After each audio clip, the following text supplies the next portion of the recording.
지금까지 살펴본 피청구인의 법 위반 행위가 피청구인을 파면할 만큼 중대한 것인지 관하여 보겠습니다. 피청구인은 국회와의 대립사항을 타개할 목적으로 이 사건 계엄을 선포한 후 군경을 투입시켜 국회의 헌법상 권한 행사를 방해함으로써 국민 주권주의 및 민주주의를 부정하고 병력을 투입시켜 중앙선관위를 압수수색하도록 하는 등 헌법이 정한 통치구조를 무시하였으며 이 사건 포고령을 발령함으로써 국민의 기본권을 광범위하게 침해하였습니다.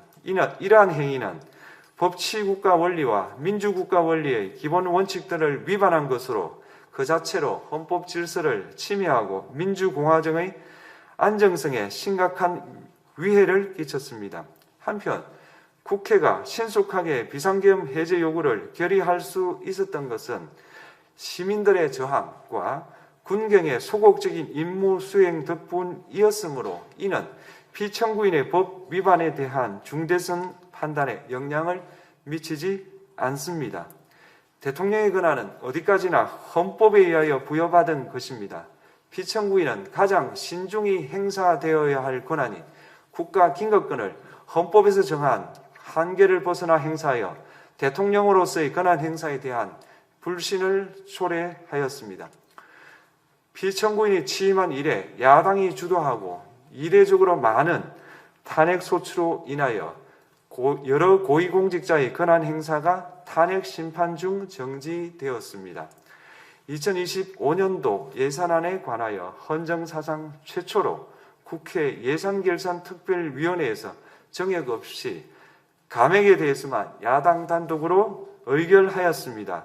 피청구인이 수립한 주요 정책들은 야당의 반대로 시행될 수 없었고 야당은 정부가 반대하는 법률안들을 일방적으로 통과시켜 피청구인의 제의 요구와 국회의 법률안 의결이 반복되기도 하였습니다.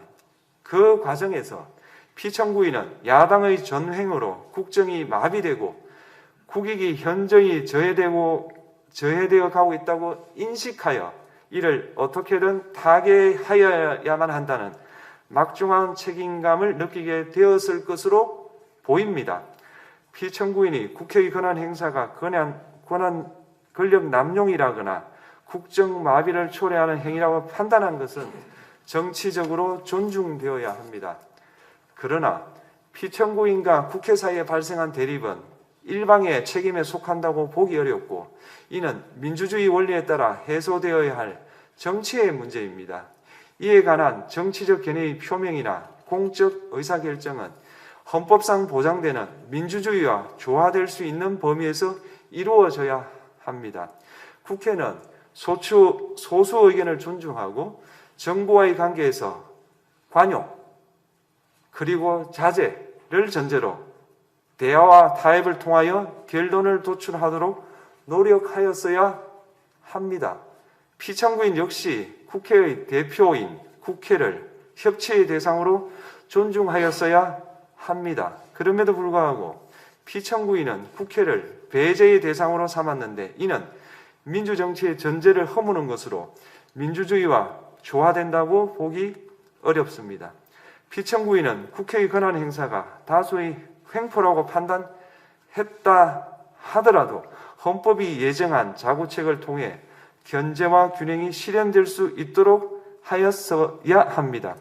피청구인은 취임한 때로부터 약 2년 후에 치러진 국회의원 선거에서 피청구인이 국정을 주도하도록 국민을 설득할 기회가 있었습니다. 그 결과가 피청구인의 의도에 부합하지 않더라도 야당을 지지한 국민의 의사를 배제하려는 시도를 하여서는 안 되었습니다. 그럼에도 불구하고 피청구인은 헌법과 법률을 위반하여 이 사건 계엄을 선포함으로써 국가 긴급권 남용의 역사를 재현하여 국민을 충격에 빠뜨리고 사회, 경제, 정치, 외교 전 분야의 혼란을 야기하였습니다. 국민 모두의 대통령으로서 자신을 지지하는 국민을 초월하여 사회 공동체를 통합시켜야 할 책무를 위반하였습니다.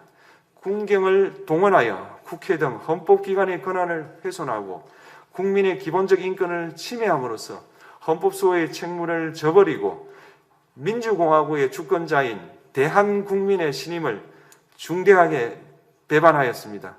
결국 피청구인의 위헌, 위법 행위는 국민의 신임을 배반한 것으로 헌법소의 관점에서 용납될 수 없는 중대한 법 위반 행위에 해당합니다.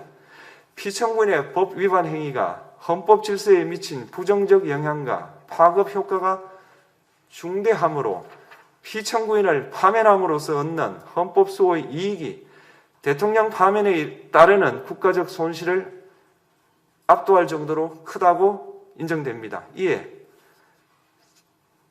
재판관 전원의 일치된 의견으로 주문을 선고합니다. 탄핵 사건이므로 선고 시각을 확인하겠습니다. 지금 시각은 오전 11시